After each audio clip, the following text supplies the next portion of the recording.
운명의 상대를 만나면 귓가에서 종소리가 울린다고들 하죠. 그런데 연애나 결혼을 해보신 분들은 아시겠지만 종소리는 고사하고 마음에 쏙 드는 인연이 어디 운명처럼 나타나던가요? 주변을 아무리 둘러봐도 대체 내 짝은 어디에 있는 거야 싶은데 올해도 짝꿍보다는 나이가 한 살 더 먼저 찾아와 버린 분들도 계실 겁니다. 결혼을 꿈꾸고 있지만 인연을 만나지 못해 답답한 분들, 내 결혼 상대를 누가 좀 알아서 잘 딱 깔끔하고 센스 있게 찾아주면 얼마나 좋을까 그런 생각하신 적도 있으실 겁니다. 그런 사람들을 위해 발벗고 나서준다는 곳이 있죠. 매년 혼인율은 줄어가는데도 불구하고 오히려 회원수는 점점 더 늘고 있다는 바로 이곳. 세상의 모든 것들이 탄생한 이유를 밝혀드립니다. 저는 역사학자 김지원이고요. 본스토리 오늘의 주제는 결혼정보회사입니다.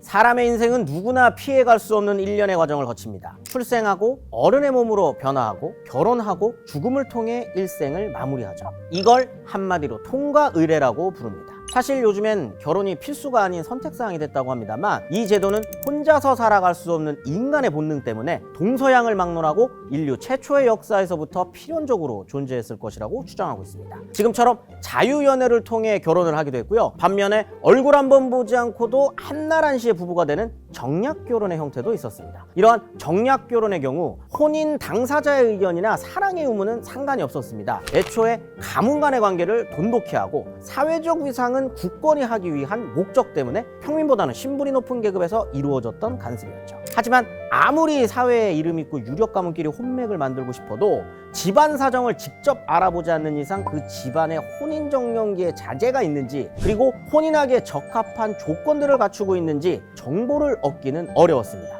특히 여성들의 자유로운 외출이나 사회적 활동이 불가능했던 조선시대 같은 국가나 시대에는요 더욱더 쉽지 않은 일이었습니다. 그래서 나타난 것이 바로 중매인이라는 사람들입니다. 중매인에 대한 기록은 이미 중국에서 가장 오래된 시 모음집인 시경에서도 종종 등장하는데요. 남산이라는 시에서는 이런 구절이 나옵니다. 아내를 얻으려면 어찌해야 하나 중매가 없으면 안 되네. 이 시절에도 결혼을 하려면 중매인이 필요했던 겁니다.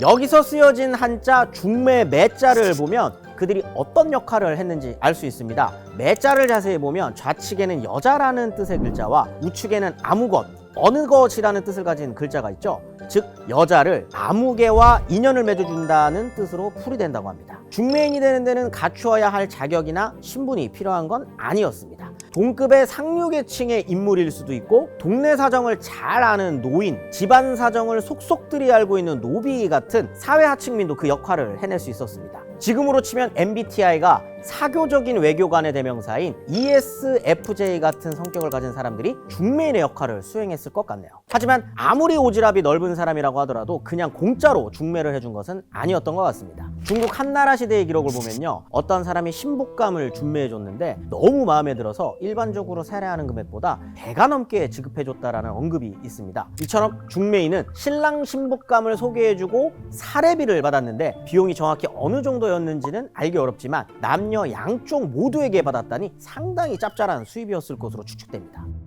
한국에서도 중매인의 의미는 중국과 비슷했습니다. 특히 조선시대 사대부 집안에서는 성리학을 집대성한 학자 주자가 쓴 가례라는 책의 내용을 가정에서 지켜야 할 예절의 표본으로 삼았습니다. 그 중에서도 혼례와 관련해서는 자녀의 혼담이 오가는 시기에 두 집안이 반드시 중매인을 세워 의논하라는 구절을 지켜야만 했습니다. 그렇다 보니 중매인이 없이 혼인하는 경우는 세간의 비난을 들을 수도 있는 사안이었다고 합니다.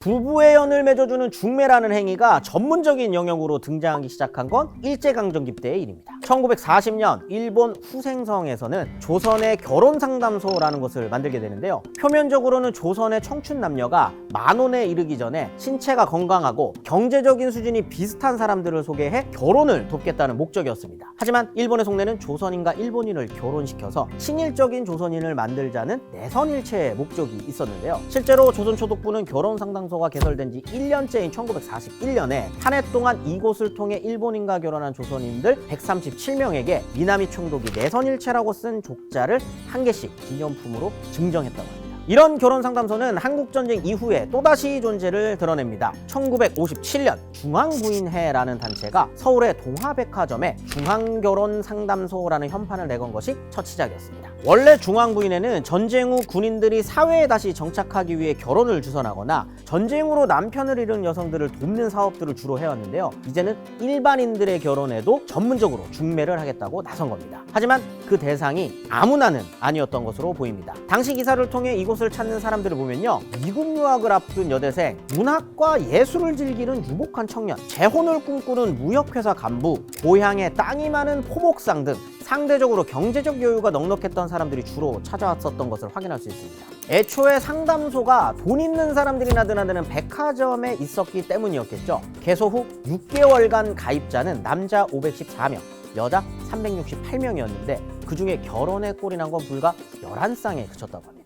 그럼에도 불구하고 결혼상담소는 인기가 높아지며 60년대 후반에 들어서는 그 수가 급격하게 늘어나기 시작합니다. 이맘때는 고향을 떠나 서울로 몰려드는 인구가 폭증했던 시기였죠. 그렇다 보니 서울이라는 타지에서 딱히 아는 사람은 적고 결혼할 인연을 만나고 싶은 사람들은 결혼상담소의 중매를 필요로 했습니다. 그런 기대에 맞춰 중매인들은 거래 성사를 위해 많은 혼처를 확보했고 결혼을 원하는 사람들에게 혼처들을 상품처럼 선택할 수 있도록 제공했습니다. 마치 부동산 거래 시장처럼 결혼도 소개비를 주고받으며 거래하는 모습을 띠게 된 거죠. 혼처의 재력이나 집안의 위상을 중요하게 생각했던 부유층들은 길거리에 흔한 결혼상담소와는 차별화된 중매인을 원했습니다. 그 심중을 파악한 몇몇의 전문 중매인들은 사회 고위층 자제들의 정보를 가지고 소개하거나 결혼까지 성사시키는 일을 도맡게 됩니다. 속된 말로 마담뚜라고 불렸던 고급 중매인이었습니다. 보통 이들은 결혼을 성사시키는 경우 신랑 신부 각각의 집안에서 100만 원 안팎의 고액 보수를 받았습니다. 그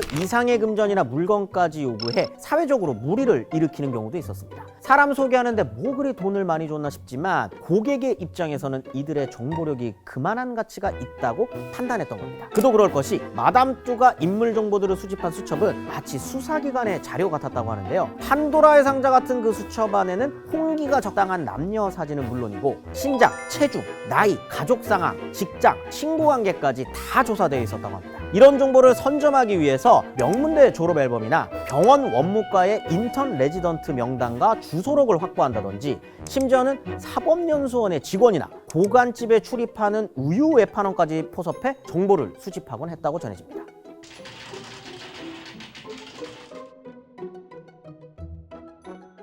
(80년대부터는) 어떤 물건이 사람들의 결혼을 성사시켜주는 중매자가 됩니다. 그 물건은 바로 컴퓨터였습니다. 지금이야 누구나 컴퓨터를 언제 어디서나 사용하는 시대지만 그때만 해도 일반인에게는 상용화되지 않았던 고가의 전자기기였죠. 그렇다 보니 정부가 80년대부터 컴퓨터의 상용화를 위해서 고등학교나 대학교 같은 교육기관이나 공공기관 등의 컴퓨터를 보급합니다. 덕분에 일반인들도 일상 속에서 컴퓨터를 활용하기 시작했던 겁니다. 트렌드에 발빠른 중매 베테랑은 컴퓨터를 중매 세계에 도입합니다. 1983년 당시로서는 국내에서 처음으로 한국가정문제연구원이라는 결혼상담소에서 컴퓨터를 이용한 중매 서비스를 제공했는데요. 상담료 5,000원이면 컴퓨터로 성격을 분석해주는 프로그램이 있었고 입회비 5만 원이면 분석된 성격에 맞는 신랑, 신부 후보감을 찾아주고 연락해서 데이트까지 주선해주는 방식이었다고 합니다. 이러한 중매 방식이 사람들에겐 첨단 기술을 이용한 과학적 중매라고 인식되며 인기를 끌자 업계에서도 컴퓨터 중매는 유행처럼 빠르게 번져나가기 시작합니다. 아무래도 중매자가 직접 발로 뛰며 사람들의 정보를 모으고 어떤 사람들에게 어울릴지 고민하고 소개시켜주는 것보다 아주 적은 시간을 할애하는 것만으로도 컴퓨터가 일을 다 해주니까 결혼상담소 입장에서도 상당히 편리한 방법이었을 겁니다. 특히 컴퓨터라는 것이 데이터를 저장하고 분석하는 것에 탁월하다 보니까 서로 적합하다고 판단되는 타인의 정보를 매칭하는 데 소요되는 시간은 겨우 2분 정도밖에 걸리지 않았다고 합니다. 덕분에 개인 회사 정도의 규모로 업무를 소화해내던 결혼상담소 중에는 기업의 규모로 성장하는 곳들도 발생하기 시작합니다. 그러면서 결혼상담소라는 명칭도 결혼정보회사라고 불리기 시작한 겁니다. 기업형 결혼정보회사들은 기존의 중매 개념과 차별화된 행보를 보이기 시작합니다. 단체 미팅을 통해 배우자를 고르는 이벤트를 벌이기도 하고요. 분위기 좋은 카페와 계약해 미혼 남녀들이 모임을 할 수 있는 미팅 카페를 열기도 합니다. 또 데이트 상대를 소개해주는 미팅 자판기를 제공했는데 이 자판기에 단돈 1,000원을 넣으면 3명의 인적사항과 연락처가 적힌 쪽지가 나왔다고 하네요. 이맘때 등장해 기업화에 성공해 지금까지도 명맥을 이어가는 곳이 듀오나 선호 같은 기업들입니다. 이 시기에 기업들 중 일부는 방대한 회원들의 데이터를 계량화해서 점수화한 결혼 조건 지수 혹은 배우자 지수라고 불리는 지표를 만들었다고 알려져 있는데요. 말하자면 결혼 상대를 만날 때 반영되는 직업이나 학력, 경제력 같은 부분이나 겉으로 드러나는 키나 외모 같은 신체적 매력, 그리고 가정적인 환경 등을 점수로 매겨서 비슷한 기준의 대상자들과 매칭하는 방법이었던 겁니다. 2000년에 한 결혼정보회사는 자신들의 홈페이지에 바로 이 회원 심사 등급표를 공개하면서 뜨거운 논쟁을 불러일으켰습니다. 물론 결혼정보회사에서 소개받고 싶은 상대에 대한 조건이 까다로울수록 더 많은 가입비를 내며 고액의 고객이 되는 것이 일반적인 분위기였지만 이 등급표의 존재가 알려지면서 어떻게 사람의 가치를 점수화시킬 수 있냐, 신계급주의다라는 비판이 쏟아지기도 했습니다. 이후 많은 시간이 지났고 더 많은 결혼정보회사들이 나타났지만 매년 어디선가 출처를 알 수 없는 결혼정보회사의 직업별 등급표가 지속적으로 온라인상에 등장하며 여론을 뜨겁게 달구곤 합니다. 하지만 정작 결혼정보회사들은 자신들의 회사에서 그런 등급표를 만든 적이 없다고 주장하고 있죠. 내 인생과 함께 살아갈 자신만의 짝을 반려자라고 부릅니다. 그렇기 때문에 이 반려자를 선택하는 일엔 누구나 나름대로의 기준을 가지고 신중을 기할 수밖에 없을 겁니다. 하지만 결혼 전에 중요하게 생각했던 조건이 과연 결혼 생활을 유지하는 데에도 필수적인 조건일까요? 결혼정보회사에 대한 본스토리는 여기까지입니다. 여러분이 생각하는 결혼에 대한 이야기도 댓글로 많이 남겨주시고요. 저는 다음 주에 또 다른 탄생의 이야기로 돌아오겠습니다.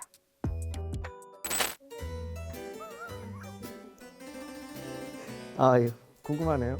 지금 이거 해야 돼요? 최선 등급 왜네요? 연봉 등급 왜인데요? 밑에가 잘린 건가요? 아니면 더 37에도 등급이 안 들어가면 좀 언제 등급에 뒤에 이게 끝인 거죠? 씁쓸하네요. 사람을 저렇게 가축들도 아니고.